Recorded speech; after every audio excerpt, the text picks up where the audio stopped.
Hey everyone, welcome to an interview with Jareb.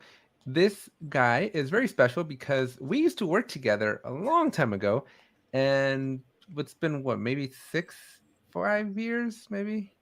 Yeah, maybe Probably about about 6 years. five, Yeah. 6 years since we last worked together, and then out of nowhere, he's got a YouTube channel and talking about Agile stuff and talking about Jira, and I thought it was a great opportunity to get to know Jareb a little bit more, introduce him to the Atlassian community here, and just kind of hear his story and see where he's going to be going with this new channel of his.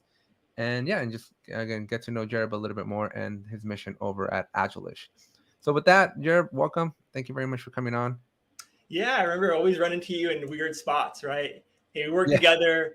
There was nothing, no, we didn't see each other or anything. And I think I saw you at a gas station, I believe. Do you remember gas, Costco that? gas station one time. Yeah, very Costco, random.